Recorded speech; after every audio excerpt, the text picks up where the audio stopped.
أشهد أن لا إله إلا الله وحده وحده وحده لا شريك له وأشهد أن محمدا عبده ورسوله اللهم صل على سيدنا وسندنا وحبيبنا وشفيعنا محمد وعلى آل سيدنا وسندنا وحبیبنا وشفیعنا محمد وبارک وسلم۔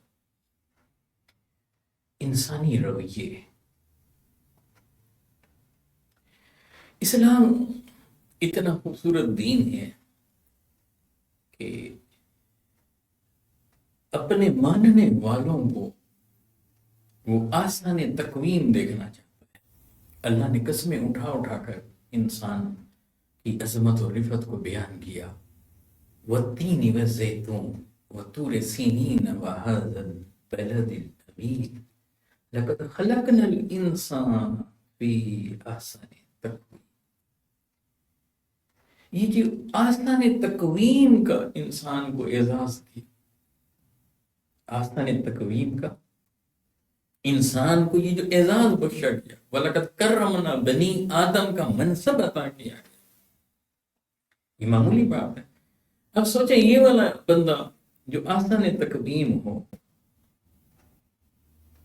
وَلَقَدْ كَرَّمْنَا بنی آدم کی سٹیج پر آیا ہوا ہو، یہ جب جھوٹ بولے، جب لڑائی کرے، جب جھگڑا کرے، جب حرام کھائے اور صرف دنیا کے مال کو جمع کرتا رہ جائے اور صرف اسی میں ڈوب جائے اور دوسروں کا خیال نہ رکھے، اپنے رویے نہ بدلے، اس میں احساس بیدار نہ ہو، اس کے احساسات اور جذبات انسانیت کی خدمت کرنے والے نہ ہوں، تو پھر یہ انسان ہو کر بھی اپنے مقام اور مرتبے سے گرا۔ اور کیسے گرا؟ قرآن نے کہا ثم رددناہ اسفل سافلین۔ اللہ تعالیٰ اسے اسفل سافلین ہونے سے بچانا چاہتا ہے اور آسان تقویم دیکھنا چاہتا ہے۔ اور اس کی جھلک آپ دیکھیں کہ اللہ سبحانہ وتعالیٰ کی عبادات دیکھیں، ارکان اسلام میں سے آپ جن پہلوؤں کا مطالعہ کریں، وہاں آپ کو سب سے پہلے یہ احساس ہوگا کہ عام انسان کو بھی اللہ سبحانہ وتعالیٰ کی عبادت کا خوگر بنایا جاتا ہے۔ عام انسان کو اللہ سبحانہ وتعالیٰ کی عبادت کا پابند بنایا جا رہا ہے، اور عبادتوں کے ایسے دعوے رکھے ہیں کہ اس میں ایک لیول پر سارے برابر ہیں۔ مثلا نماز، اب دیکھیں ارکان اسلام میں سے چوٹی کا عمل میں نماز بڑی اہم ہے، عبادات میں نماز سب سے اہم ہے۔ کلمہ شہادت کے فوراً بعد، یعنی ایمان کے فوراً بعد عمل صالح میں سے ٹاپ پر جسے رکھا گیا وہ کیا چیز ہے؟ نماز۔ تو آپ دیکھیں نماز کو فرض رکھا امیر پر بھی، غریب پر بھی، مرد پر بھی، عورت پر بھی۔ آپ دیکھیں عاقل و بالغ پر بھی، بوڑھوں پر بھی، بیماروں پر بھی۔ ابھی ایسا خوبصورت پہلو ہر ایک پر۔ اچھا حج کس کے لیے ہے؟ صاحب نصاب کے لیے۔ امیر ہوگا نا، مالدار ہوگا نا، تب اس پر زندگی میں ایک بار فرض ہے۔ اچھا زکوٰۃ کس پر؟ صاحب نصاب پر۔ مالدار ہوگا، امیر ہوگا، تبھی دے گا نا زکوٰۃ۔ اور کرتے ہیں مگر روزہ ایسی عبادت ہے، اس میں امیر ہے کہ غریب دونوں برابر ہو جائے۔ غریب عام حالات میں بھی بھوکا پیاسا رہتا ہے تو روزے میں تو ویسے ہی بڑا مزے سے روزے رکھ لیتا ہے، مگر امیر جس نے بھوک اور پیاس کو فیل ہی نہیں کیا تھا، جو ہر وقت کھاتا پیتا رہتا تھا، مالدار جو تھا، اللہ کی نعمتیں جو اس کے پاس میسر تھی۔ ابھی تو میں بات کر رہا ہوں حلال کھانے کی، وہ تو کھاتا رہتا تھا، تو اب وہ جو حلال تھا کھانا، حلال تھا کھانا، حلال تھا پینا، روزے میں وہ روک دیا تو اس کی فیلنگز کو چینج کرایا جا رہا ہے نا، کس کے لیے؟ ذرا فیل تو کر، جب بھوک لگتی ہوگی، جب پیاس لگتی ہوگی تو دیکھ کیسے فیل کرتا ہے؟ تو پھر عام لوگوں کا خیال رکھنا جو سال کے 11 مہینوں میں بھوکے پیاسے رہتے ہیں ان کی مدد نہیں کریں گے؟ کتنا خوبصورت بات ہے۔ اچھا، نماز میں کہیں احساس نہ ہو انہیں، کس چیز کا احساس نہ ہو؟ کہ اللہ کی قربت کے لیے کہ امیر آگے چلے جائیں غریب پیچھے رہ جائیں، نہیں نہیں، اللہ کے نزدیک یہ معاملہ نہیں ہے، وہاں یہ معیار نہیں ہے، وہاں سٹینڈرڈ چینج کر دیا۔ اللہ کے یہاں سٹینڈرڈ کیا ہے؟ تو اس کا سٹینڈرڈ دیکھیں، فرمایا ان اکرمکم عند اللہ اتقاکم، اللہ کے نزدیک عزت والا وہ ہے جو متقی ہے۔ اور روزہ آیا ہے کیا کرنے کے لیے؟ متقی بنانے کے لیے۔ یا ایھا الذین آمنوا کتب علیکم الصیام کما کتب علی الذین من قبلکم لعلکم تتقون، تاکہ تم متقی بن جاؤ۔ جیسے بندہ متقی بنے گا تو اللہ کے نزدیک صاحب عزت ہو جائے گا، اور جو اللہ کے نزدیک صاحب عزت ہو اس سے دنیا اور دنیا کی ساری سلطنتیں، اس کی ساری بادشاہیاں، اس کی ساری دولتیں، دنیا کا مال و متاع، سب کچھ۔ ایک بندہ 99 کے چکر میں ہے، اسے کہا الہاکم التکاثر حتی زرتم المقابر، الہاکم التکاثر، کثرت مال نے اسے ہلاکت میں ڈال دیا۔ یہ 99 کے چکر میں رہا، یہ گنتی کرتا رہا، یہ نوٹوں کو گنتا رہا، حتی زرتم المقابر، حتیٰ کہ اس نے قبریں جا دیکھی۔ تو مال و متاع نے اسے عزت نہیں دی، عزت کس چیز نے دینی ہے؟ تقویٰ نے۔ ان اکرمکم عند اللہ اتقاکم۔ اچھا دیکھیں، جس کے پاس مال و متاع کم ہو، زیادہ فائدے میں، اس کا حساب کتاب کم ہوگا، اور اگر کسی کے پاس جائز اور حلال مال و متاع ہو تو اس کی اکاؤنٹیبلٹی ہونی ہے، پہلے تو وہ اکاؤنٹیبلٹی کے پروسیس میں سے گزرے گا، پھر آگے اس کے فیصلے ہوں گے۔ تو یہاں دیکھیں، اور پھر عبادات کے اس سٹرکچر میں اب امیر ہے یا غریب، دونوں ایک امام کے پیچھے کھڑے ہوئے، شاہ بھی کھڑا ہے، گدھا بھی کھڑا ہے، بادشاہ بھی کھڑا ہے، غلام بھی کھڑا ہے، آقا بھی کھڑا ہے، نوکر بھی کھڑا ہے، ایک ہی صف میں، ایک ہی صف میں کھڑے ہو گئے محمود و ایاس، نہ کوئی بندہ رہا نہ بندہ نواز، ایک ہی صف میں اسلام نے کھڑا کر دیا، اور احساس دلایا اللہ کی بارگاہ میں تم میرے لیے برابر ہو۔ میرے نزدیک جو آئے گا وہ آئے گا جس کا من اجلا ہو، جس کے دل کی کیفیت مزے کی ہوگی، جس کا دل اللہ سے جڑا ہوا ہوگا اور اللہ کی مخلوق کے لیے دھڑکتا ہوگا۔ دیکھتے نہیں جب اپنے گھر بلاتا ہے طواف کے لیے، کیا مرد کیا عورت، کیا امیر کیا غریب، کیا بادشاہ کیا غلام، ایک کعبہ کے گرد جھوم جھوم کر والہانہ انداز میں ڈوب ڈوب کر مولا کی محبت میں اس کے گھر کا طواف کر رہے، تو پتہ چلتا ہے کہ وہاں پر جا کر یہ امیر ہے یہ غریب ہے، یہ کتنے گریڈ کا افسر ہے، یہ اتنی بڑی پوسٹ میں ہے، وہاں سارے مزدور بھی وہیں کھڑے ہوتے ہیں۔ یہ تو ہم ہیں پھر کبھی کبھی نالیکیاں کر جاتے ہیں، ہم بے اعتدالی کر جاتے ہیں، مگر اللہ نے تو وہاں اپنے گھر میں اپنے حرم میں بھی ساروں کو برابر رکھا، نماز میں ساروں کو برابر کھڑا کر دیا، جو پہلے آئے وہ آگے آ جائے، جو پیچھے آیا ہے وہیں کھڑا ہو جائے۔ کتنا مزہ آتا ہے، کبھی غلام آگے کھڑے ہوتے ہیں، نوکر چکر آگے کھڑے ہوتے ہیں، بڑے بڑے آفیسر وہ لوگ پیچھے کھڑے ہوتے ہیں، کیا ہے جی کس کی بارگاہ میں حاضر ہے؟ احکم الحاکمین کی بارگاہ۔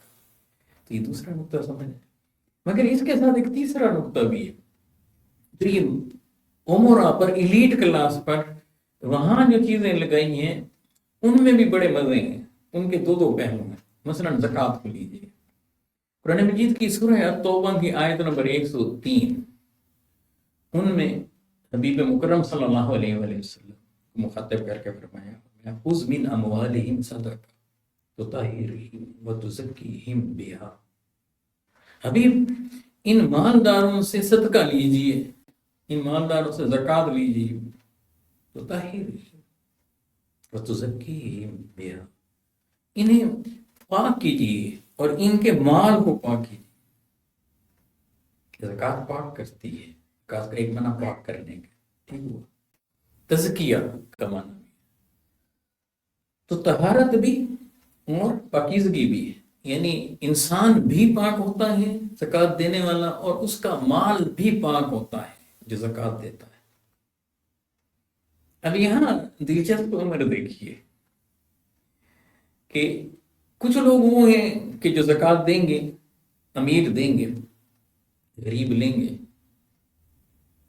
امیروں نے دینا ہے، غریبوں نے لینا ہے۔ اب کوئی زکوٰۃ کے نظام کو بنا کر اللہ سبحانہ و تعالیٰ نے یہ نہیں کیا کہ بھی تم نے اپنے مال میں سے زکوٰۃ نکالنی ہے تو اسے جلا دینا ہے، نہیں، یہ نہیں کیا کہ زکوٰۃ کی جو رقم ہے اسے آپ نے دریا میں ڈبو دینا ہے، یہ نہیں، ایسا نہیں ہے کہ کوئی مخصوص قسم کی جگہ ہے جی یہ جا کر اپنی رقم وہاں ڈال، یا ملائکہ آ کر نہیں لے جائیں گے، یا اللہ سبحانہ و تعالیٰ کو اس کی کوئی ضرورت نہیں ہے۔ اللہ کو تو ہماری بندگیوں کی ضرورت بھی نہیں ہے، ہمارے کرنے نہ کرنے سے اس کی ذات پر کیا اثر پڑنا، جو کر رہا ہوتا ہے اس کو اپنا ہی فائدہ ہوتا ہے، جو نماز پڑھ رہے اسے خود فائدہ ہے، جو زکوٰۃ دے رہے اسے خود فائدہ ہے، جو صدقہ کر رہا ہوتا ہے اسے خود فائدہ ہے۔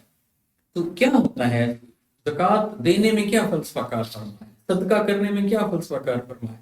تو ٹاپ کی بات جو یہاں سے اخذ ہوتی ہے وہ یہ ہے کہ ایک بندہ دوسرے بندے کو دے رہا ہوتا ہے، امیر غریب کو دے رہا ہوتا ہے، صاحب نصاب مستحق کے نصاب کو دے رہا ہوتا ہے، صاحب نصاب مستحق افراد کو دے رہا ہوتا ہے، جن کا سورہ توبہ کے اندر اللہ سبحانہ و تعالیٰ نے ذکر کیا۔ وہ غریب لوگ ہیں، وہ ہیں کہ جو نصاب تک بھی نہیں پہنچ رہے،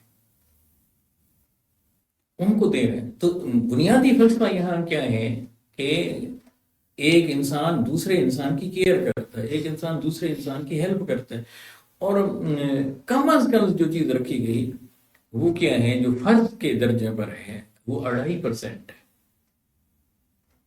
2.5% یہ کم از کم رکھی گئی کہ آپ کے پاس 7.5 تولہ سونا ہے یا 52 تولے چاندی ہے، اور سال اس پر گزر گیا ہے اور یہ آپ کے پاس ہے، یا اس کی مالیت پر آپ کے پاس کیش ہے، تو اب آپ سال گزر چکا ہے تو آپ نے اپنے پاس اسے رکھا ہوا ہے، تو آپ اس میں سے 2.5% نکال کر انہیں غریبوں کی مدد کریں، انہیں غریبوں کو دیں، تو بندہ بندے کو دے رہا۔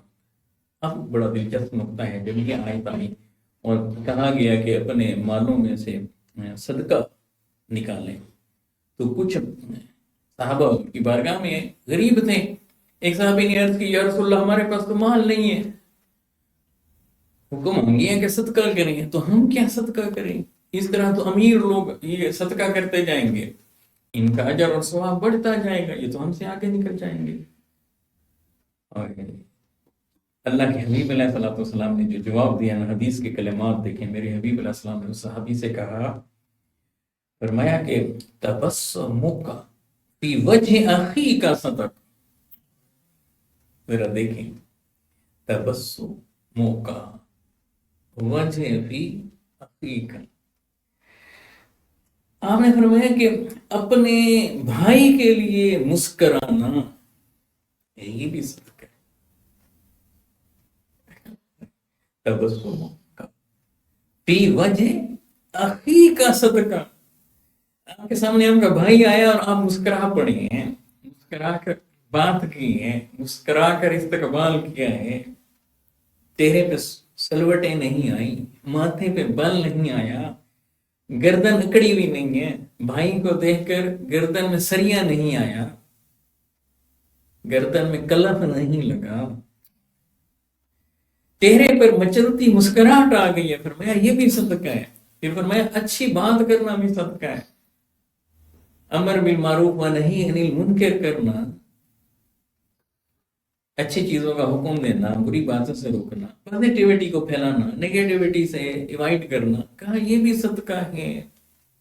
اب ذرا سوچیں، کہاں ایک طرف مال میں سے صدقہ دیا جا رہا ہے، مال کی زکوٰۃ دی جا رہی ہے، مال میں سے صدقہ دیا جا رہا ہے، اور ایک طرف مسکرانے کو صدقہ قرار دیا۔ فرمایا کہ بھٹکے ہوئے شخص کو راستہ دکھانا یہ بھی صدقہ ہے۔ کہا راستے میں تکلیف دہ چیز کو ہٹانا، پتھروں کو ہٹانا، کانٹوں کو ہٹانا، کوئی تکلیف دیتی ہے کوئی چیز اسے ہٹانا، فرمایا یہ بھی صدقہ ہے۔ آپ کے پاس پانی ہے، اپنے برتن میں سے پانی دوسرے کے برتن میں ڈال دینا، کہا یہ بھی صدقہ ہے۔